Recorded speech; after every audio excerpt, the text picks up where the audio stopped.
नमस्कार विद्यार्थिनींनो, आज आपण फायनल अकाउंट्स संबंधी जे ॲडजस्टमेंट आहेत 22 जनरल ॲडजस्टमेंट आपण पाहिलेले आहोत. त्याचप्रमाणे त्या ठिकाणी ट्रायल बॅलन्समध्ये जे हिडन ॲडजस्टमेंट दिलेले असतील त्यासंबंधी आज आपण पाहणार आहोत. Hidden adjustment given in trial balance. काही हिडन ॲडजस्टमेंट ट्रायल बॅलन्समध्ये दिले जातात, परंतु त्याचेही दोन इफेक्ट होतात. ते कुठल्याही प्रकारचे इन्स्ट्रक्शन कुठेही आपल्याला दिलेले नसतात, फक्त ट्रायल बॅलन्समध्ये गिवन असतात. आणि ते गिवन असलेले जे काही ट्रायल बॅलन्स असतील त्यावरून आपल्याला जे आयटेम दिलेले असते त्या आयटेममध्ये कंसात त्या ठिकाणी दिलेले असतात. त्याप्रमाणे आपल्याला त्या इन्स्ट्रक्शनप्रमाणे किंवा त्या जे काही कंसात दिलेले त्या माहितीच्या आधारे त्या ठिकाणी त्याचे दोन इफेक्ट आपल्याला द्यावे लागतात. तर पहिलं ॲडजस्टमेंट गिवन इन ट्रायल बॅलन्समध्ये पहिलं जे आहे, सॅलरीज रेंट पेड कंसात दिला जातो फॉर 10 मंथ्स. याचा त्या ठिकाणी effect first effect add the amount of salaries rent for 2 months to salaries rent respectively. आता या ठिकाणी दिलेला जो काय आयटम असेल सॅलरीज रेंट पेड कंसात दिलेले फॉर 10 मंथ्स. आपला अकाउंटिंग इयर असतो किंवा फायनान्शियल इयर हा 12 महिन्याचा असतो. हा 12 महिन्याचा असल्यानं आता हे ट्रायल बॅलन्समध्ये त्या ठिकाणी रेंट किंवा सॅलरी फॉर 10 मंथ्स असताना एकंदरीत आपल्याला 12 महिन्याचा त्या ठिकाणी रेंट द्यावा लागतो. इथं 10 महिन्याचा त्या ठिकाणी रेंट असल्यामुळं 2 महिना जे असेल ते 2 महिना आउटस्टँडिंग असतो. आणि आउटस्टँडिंग जे असेल ते आउटस्टँडिंग सॅलरीज असेल किंवा रेंट असेल त्या रेंटमध्ये प्रॉफिट अँड लॉस अकाउंटला किंवा त्याचबरोबर त्या ठिकाणी वेजेस असेल तर अशावेळी ते वेजेसचा ट्रेडिंग अकाउंटला त्या ठिकाणी त्याचा इफेक्ट द्यावा लागतो. त्या एक्सपेन्सेसमध्ये त्या ठिकाणी ते ॲड करावा लागतो. First effect add the amount of सॅलरीजमध्ये किंवा त्याचबरोबर add the amount of salaries for rent 2 months म्हणजे 2 महिन्याचा जो काही कॅल्क्युलेशन असेल. आता उदाहरणार्थ त्या ठिकाणी सॅलरी किंवा रेंट कंसात दिलेले 10 मंथ्स आणि अमाऊंट कॉलममध्ये जर 10,000 असेल तर अशावेळी प्रत्येक महिन्याला त्या ठिकाणी 1,000 असा त्याचा अर्थ होतो. आणि त्याचबरोबर त्या ठिकाणी 2 महिन्याचं जे काही 1,000 जो असेल 2,000 जे असेल ते 2,000 आउटस्टँडिंग जे असेल ते आउटस्टँडिंग या एक्सपेन्सेसमध्ये ॲड करायचा. त्याचा फर्स्ट इफेक्ट ट्रेडिंग अकाउंटच्या डेबिट साईडला. आणि त्याचबरोबर जर ट्रेडिंग अकाउंटचा त्या ठिकाणी आयटेम असेल उदाहरणार्थ वेजेस असेल तर ट्रेडिंग अकाउंटच्या डेबिट साईडला त्या वेजेसमध्ये ॲड करायचा ॲड आउटस्टँडिंग. आणि त्याचबरोबर त्याचा दुसरा इफेक्ट बॅलन्स शीटच्या लॅबिलिटी साईडला त्या ठिकाणी दाखवावा लागतो. या ठिकाणी असं दिलेलं आहे की add the amount of salaries rent for 2 months to salaries rent respectively. Salary आणि रेंटमध्ये ॲड करणं आवश्यक आहे. त्याचबरोबर बॅलन्स शीटमध्ये त्या ठिकाणी show separately the amount of salaries rent for 2 months on the liability side of the balance sheet. Balance शीटच्या लॅबिलिटी साईडला त्या ठिकाणी आउटस्टँडिंग एक्सपेन्सेसच्या खाली एकापेक्षा जास्त जर त्या ठिकाणी एक्सपेन्सेस असेल आउटस्टँडिंग एक्सपेन्सेसच्या खाली सॅलरीज त्याचा अमाऊंट इनर कॉलमला लिहायचा, रेंट त्याचा अमाऊंट इनर कॉलमला लिहायचा आणि दोन्हीची बेरीज हे आउटर कॉलमला त्या ठिकाणी घ्यायचा बॅलन्स शीटच्या लॅबिलिटी साईडला.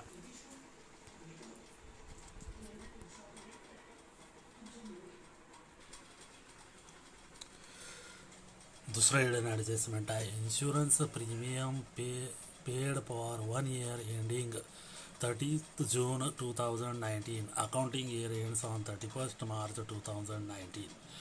आणि त्याचबरोबर दुसरा त्या ठिकाणी ट्रायल बॅलन्समध्ये इन्शुरन्स प्रीमियम दिलेला आहे paid for 1 year ending 30th June 2019. 1 वर्षासाठी इन्शुरन्स प्रीमियम त्या ठिकाणी भरलेलं आहे आणि त्याचा इयर एंड दिलेला आहे 30 जून. त्याचा इयर एंड दिलेला आहे 30 जून. आपला अकाउंटिंग इयर एंड असतो 31 मार्चला. म्हणजे या ठिकाणी काय 31 मार्चला अकाउंटिंग इयर असताना प्रीमियम भरलेले जूनपर्यंत म्हणजे एप्रिल मे जून असे ते अकाउंटिंग इयर नंतर देखील 3 महिन्याचा त्या ठिकाणी प्रीमियम भरल्यामुळं जे काही 3 महिन्याचा प्रीमियम भरलेलं आहे ते 3 महिन्याचा प्रीमियम हा आगाऊ प्रीमियम असा त्या ठिकाणी गृहीत धरला जातो.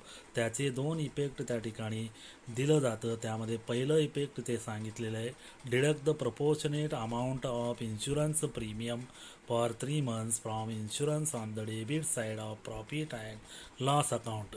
म्हणजे त्या ठिकाणी 3 महिन्याचा जे काही प्रीमियम असेल प्रपोर्शनेट केलेला असेल. आता उदाहरणार्थ एका वर्षासाठी इन्शुरन्स प्रीमियम समजा 1200 रुपये त्या ठिकाणी भरले असेल आणि ते भरलेलं आहे 30 जूनपर्यंत. आता 30 जूनपर्यंत त्या ठिकाणी भरलेलं असेल तर आता या ठिकाणी 31 मार्चला त्या ठिकाणी किती महिने होत असतात तर 31 मार्चपर्यंत 9 महिने होतात आणि त्या ठिकाणी एप्रिल मे जून हे 3 महिने जे असेल पुढच्या वर्षात त्या ठिकाणी भरलेलं असल्यामुळं एकंदरीत ते प्रीमियम जे असेल ते प्रीपेड असेल. त्या 3 महिन्याचा जो काही प्रपोर्शनेट अमाऊंट निघत असेल ते proportionate amount profit and loss अकाउंटच्या डेबिट साईडला इन्शुरन्स प्रीमियममध्ये ॲड करायचा फर्स्ट इफेक्ट. आणि दुसरा इफेक्ट त्या ठिकाणी बॅलन्स शीटच्या ॲसेट साईडला show separately the amount of prepaid insurance on the asset side of the balance sheet. Balance शीटच्या ॲसेट साईडला हे 3 महिन्याचा जे काही इन्शुरन्स प्रीमियम असेल तो इन्शुरन्स प्रीमियम प्रीपेड इन्शुरन्स म्हणून दाखवायचा. त्यानंतर तिसरं ॲडव्हर्टाइजमेंट एक्सपेन्सेस आणि कंसात दिलेला असतो फॉर 4 इयर्स. असं हे कंसात दिलेला जे काही 4 इयर्स आहे तोच हिडन ॲडजस्टमेंट असा त्या ठिकाणी आपल्याला समजून घ्यायचा आहे. त्याचा फर्स्ट इफेक्ट जे असेल 4 इयर्सचा त्या ठिकाणी ॲडव्हर्टाइजमेंट एक्सपेन्सेस दिलेला आहे. म्हणजे वर्षासाठी एका वर्षासाठी त्या ठिकाणी 1 वर्ष त्या वर्षाचा जो काही खर्च असेल त्याच वर्षात आपल्याला दाखवावा लागतो. म्हणजे या ठिकाणी 4 इयर्स म्हटलेलं आहे. 4 इयर्स म्हटले की त्या ठिकाणी पुढचे 3 वर्ष त्या ठिकाणी ॲडव्हान्समध्ये त्या ठिकाणी पेड केल्यासारखा. म्हणजे त्याचा फर्स्ट इफेक्ट जे असेल show 1/4 amount of advertisement expenses on the debit side of profit and loss account. And दुसरा इफेक्ट त्यामध्ये त्या ठिकाणी show the remaining that is 3/4 amount 3/4 of advertisement expenses not written off on the asset side of the balance sheet. Not return of याचा अर्थ काय त्या ठिकाणी return of म्हणजे काय ते नाहीसा करणं किंवा कमी करणं. याचा अर्थ की एकंदरीत जे असेल आता उदाहरणार्थ ॲडव्हर्टाइजमेंट फॉर 4 इयर्स आणि अमाऊंट कॉलममध्ये दिलेले असेल 4,000. म्हणजे प्रत्येकी एका वर्षासाठी 1,000 होईल. म्हणजे चालू वर्षाचा 1,000 आणि पुढील 3 वर्षाचा त्या ठिकाणी 3,000 असेल. एकूण भरलंय मात्र 4,000. म्हणून प्रॉफिट अँड लॉस अकाउंटच्या डेबिट साईडला टू ॲडव्हर्टाइजमेंट 4,000 त्यामधून लेस जे असेल 3,000 प्रीपेड लिहायचा आणि आउटर कॉलमला 1,000 येईल. म्हणजे चालू वर्षाचा 1,000 राहील आणि पुढचे 3 वर्षासाठी 3,000 जे काही अमाऊंट राहील ते अमाऊंट सेपरेटली त्या ठिकाणी एकंदरीत बॅलन्स शीटच्या ॲसेट साईडला प्रीपेड एक्सपेन्सेस किंवा प्रीपेड ॲडव्हर्टाइजमेंट म्हणून घ्यायचा. त्यानंतर पुढे दिलेले रेंट रिसिव्ड. तर रेंट रिसिव्ड कंसात दिलेले 11 मंथ्स म्हणजे जे काय रेंट रिसिव्ड रक्कम आलेली आहे भाड्याच्या स्वरूपात ते भाडं जे आहे 11 महिन्याचाच आलेलं आहे. परंतु आपलं अकाउंटिंग इयर असतो 12 महिन्याचा. आता इथं रेंट आलेलं आहे 11 महिन्याचा. म्हणजे 1 महिन्याचा जो काय रेंट असेल ते अजून येणं आहे आणि जे काही येणं असेल ते उत्पन्न त्या ठिकाणी प्रॉफिट अँड लॉस अकाउंटच्या क्रेडिट साईडला त्याचा पहिला इफेक्ट दाखवायचा. म्हणजेच त्या ठिकाणी add the proportional amount of rent for 1 month to rent received on credit side of profit and loss account. आणि याचा दुसरा इफेक्ट येणं जे असेल ते येणं बॅलन्स शीटच्या ॲसेट साईडला त्या ठिकाणी दाखवणं. Show the same amount on the asset side of the balance sheet. तेवढाच अमाऊंट त्या ठिकाणी ॲसेट साईडला त्या ठिकाणी दाखवायचा रेंट रिसिवेबल म्हणून. त्यानंतर त्या ठिकाणी पुढचा जो काय ॲडजस्टमेंट आहे तो म्हणजे 16% इन्व्हेस्टमेंट. 16% इन्व्हेस्टमेंट असं ज्यावेळेस दिला जातो म्हणजे त्या इन्व्हेस्टमेंट जो रक्कम असेल त्या इन्व्हेस्टमेंट रकमेवर 16% प्रमाणे त्या ठिकाणी आपल्याला इंटरेस्ट मिळतो. कंसात तिथं दिलेलं आहे समजा परचेज ऑन 1 जानेवारी 2019. म्हणजे इन्व्हेस्टमेंट जे असेल उदाहरणार्थ शेअर्स ज्या ठिकाणी खरेदी केलेले असेल हा शेअर्स म्हणजे एका कंपनीचे त्या ठिकाणी शेअर्स खरेदी केलं तर ते शेअर्स जे असेल ते इन्व्हेस्टमेंट म्हणून गणला जातो आणि ते इन्व्हेस्टमेंट जे असेल शेअर्स जे असेल त्या शेअर्सवर किंवा डिबेंचर्सवर त्या ठिकाणी 16% इंटरेस्ट आपल्याला मिळणार आहे. आणि हे 16% इंटरेस्ट जे असेल ते इंटरेस्ट आपल्याला कॅल्क्युलेशन करावा लागतो. अकाउंटिंग इयर 12 महिन्याचा असतो. आणि आता या ठिकाणी शेअर्स जे खरेदी केलेले असतील किंवा डिबेंचर जे खरेदी केलेले ते असेल ते 1 जानेवारी 2019ला खरेदी केलेले, म्हणजे 1 जानेवारी 2019ला त्या ठिकाणी खरेदी केलेले डिबेंचर्स फॉर एक्झाम्पल. आणि या डिबेंचर्सवर 16% इंटरेस्ट त्या ठिकाणी वर्षाला आहे. आणि 3 महिन्याचं जानेवारीपासून जानेवारी, फेब्रुवारी, मार्च असे 3 महिने आपल्याला 16% इंटरेस्ट त्या ठिकाणी कॅल्क्युलेशन करावा लागतो. आणि तो कॅल्क्युलेशन केल्यानंतर जे काही इंटरेस्ट आलेला अमाऊंट असेल, तो आलेला अमाऊंट फर्स्ट इफेक्ट त्याचा show the amount of interest receivable on investment for 3 months on the credit side of the profit and loss account. Profit and loss अकाउंटच्या क्रेडिट साईडला त्या ठिकाणी इन्व्हेस्टमेंटमध्ये त्या ठिकाणी दाखवायचा जेवढं जे काही अमाऊंट यायचं असेल तेवढं अमाऊंट. आणि दुसरा इफेक्ट त्या ठिकाणी बॅलन्स शीटच्या ॲसेट साईडला काय म्हणून दाखवायचा, तर add the amount of interest receivable on investment on the asset side of the balance sheet. Balance शीटच्या ॲसेट साईडला जेवढं अमाऊंट त्या ठिकाणी रिसिवेबल असेल तेवढं amount interest receivable on investment या एडखाली त्या ठिकाणी दाखवायचा. त्यानंतर पुढचा ॲडजस्टमेंट आहे तो म्हणजे 10% गव्हर्मेंट बॉन्ड्स. 10% गव्हर्मेंट बॉन्ड्स व मध्ये त्या ठिकाणी 10% गव्हर्मेंट बॉन्ड्स जे असेल ते खरेदी केलेलं असेल, हे देखील याचप्रमाणे इन्व्हेस्टमेंटप्रमाणेच त्या ठिकाणी काय एक प्रकारे ॲडजस्टमेंट आहे. ते ॲडजस्टमेंट 10% हे जे आहे 10% हा इडन आहे, म्हणजे आपल्याला 10% कॅल्क्युलेशनप्रमाणे बॉन्ड्सवर रकमेवर कॅल्क्युलेशन करावा लागतो. शो द अमाऊंट पाचा first effect show the amount of interest receivable on the credit side of profit and loss account. आणि second effect add the amount of interest receivable to government bonds on the asset side of the balance sheet or show the separately in the balance sheet on asset side. म्हणजे याप्रमाणे त्या ठिकाणी hidden ॲडजस्टमेंटचे general adjustment व्यतिरिक्त hidden adjustment हे trial बॅलन्समध्येच त्या ठिकाणी दिले जातात. आपल्याला माहीत आहे की ट्रायल बॅलन्सचा लिस्ट कसा असतो, डेबिटचा लिस्ट आणि क्रेडिटचा लिस्ट या दोन्हीचा लिस्टला धरून त्या ठिकाणी ट्रायल बॅलन्स असं म्हटलं जातं. आणि डेबिट साईडला जे काही आयटेम दिलेले असतात, एक्सपेन्सेस असतील किंवा इन्व्हेस्टमेंट असतील, त्या इन्व्हेस्टमेंटमध्ये त्या ठिकाणी असे जे काय रक्कम इडन ॲडजस्टमेंट असतील, 10% इन्व्हेस्टमेंट असेल किंवा 10% लोन असेल.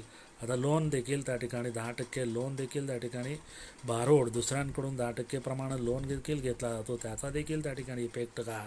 उदाहरणार्थ लोन घेतलेले 1 जानेवारीला आणि आपला अकाउंटिंग इयर एंड्स असतो 31 मार्चला. अशा वेळी त्या ठिकाणी जानेवारीला घेतलेलं जे असेल लोन, त्या लोनवर आपल्याला त्या वर्षात 3 महिन्याचा इंटरेस्ट मार्चपर्यंत द्यावा लागतो. आणि 3% आता उदाहरणार्थ त्या ठिकाणी 10,000 त्या ठिकाणी लोन घेतलेलं असेल तर 10% त्या ठिकाणी 10,000वर 1,000 ते लोन इंटरेस्ट अमाऊंट येईल, ते इंटरेस्ट अमाऊंट ते वर्षाचा निघेल. आणि जानेवारीमध्ये घेतलेला असल्यामुळं जानेवारी, फेब्रुवारी, मार्च असे 3 महिन्याचा जो काय त्या ठिकाणी अमाऊंट येईल, तो अमाऊंट त्याचा first effect profit and loss अकाउंटच्या क्रेडिट साईडला त्या ठिकाणी द्यावा लागतो. Show the amount of interest receivable on investment for 3 months on the credit side of the profit and loss account. आता या ठिकाणी बारोड म्हटलेलं आहे, उसने घेतलेले असल्यामुळं की त्या ठिकाणी घेतलाही जातो आणि दिलाही जातो. घेतल्यास त्या ठिकाणी काय प्रॉफिट अँड लॉस अकाउंटच्या डेबिट साईडला टू इंटरेस्ट ऑन लोन म्हणून घ्यायचा. आणि त्याचबरोबर दिल्यास त्या ठिकाणी काय आपल्याला इंटरेस्ट मिळणार असतो, म्हणून ते प्रॉफिट अँड लॉस अकाउंटच्या क्रेडिट साईडला त्या ठिकाणी इंटरेस्ट रिसिवेबल म्हणून प्रॉफिट अँड लॉस अकाउंटच्या क्रेडिट साईडला घ्यायचा. आणि सेपरेटली त्या ठिकाणी काय बॅलन्स शीटच्या त्या ठिकाणी जर दिलेला असेल लोन, तर लोनवर त्या ठिकाणी इंटरेस्ट मिळणार, तर बॅलन्स शीटच्या ॲसेट साईडला त्या ठिकाणी add the amount of interest receivable on loan the asset side of the balance sheet. याप्रमाणे त्या ठिकाणी काय एकंदरीत आपल्याला ॲडजस्टमेंट करावे लागतात. असे जे काही इडन ॲडजस्टमेंट आहेत ते इडन ॲडजस्टमेंट ट्रायल बॅलन्समध्ये दिलेले असतात. जनरल ॲडजस्टमेंट व्यतिरिक्त हे इडन ॲडजस्टमेंट हिडन ॲडजस्टमेंट संबंधी कुठल्याही प्रकारचा इन्स्ट्रक्शन सेपरेट दिला जात नाही. फक्त आपल्याला ओळखायचं की ओळखून घ्यायचा की त्या ठिकाणी काय रेंट असेल कंसात for 2 months, for 12 months, for 10 months, 11 months, किंवा त्याचबरोबर त्या ठिकाणी सॅलरी असेल फॉर 10 मंथ्स असा त्यावेळेस दिला जातो, किंवा ॲडव्हर्टाइजमेंट फॉर 5 इयर्स किंवा ॲडव्हर्टाइजमेंट फॉर 4 इयर्स असं ज्यावेळेस दिला जातो ते 4 इयर्स जे असेल फॉर 4 इयर्स, फॉर 2 11 मंथ्स असं ज्यावेळेस दिलेला जातो ते 11 मंथ दिलेला जो असेल 4 इयर्स दिलेला असेल तेच त्या ठिकाणी हिडन ॲडजस्टमेंट म्हणून आपल्याला त्याचे 2 इफेक्ट त्या ठिकाणी द्यावे लागतात. की ट्रायल बॅलन्स नंतर जे काही ॲडजस्टमेंट दिलेले असतात त्यांना जनरल ॲडजस्टमेंट म्हटलं जातं, जे की आपण मागच्या व्हिडिओ क्लिपमध्ये 22 जनरल ॲडजस्टमेंट पाहिलेले आहे. त्या व्यतिरिक्त हे 7 हिडन ॲडजस्टमेंट आहेत. ह्या 7 हिडन ॲडजस्टमेंट जे असतील त्याचे इफेक्ट आज आपण फर्स्ट इफेक्ट आणि सेकंड इफेक्ट पाहिलेले आहे. प्रत्यक्षात प्रॉब्लेम सॉल्व करत असताना त्यासंबंधी जे एक्सपेन्सेस असेल किंवा जे इन्कम असेल त्या जे काही कंसात दिलेले असेल त्याप्रमाणे आपण सोडवायचं असतो. त्यावेळेस ते पुन्हा मी डिटेलमध्ये सांगणार आहे. धन्यवाद.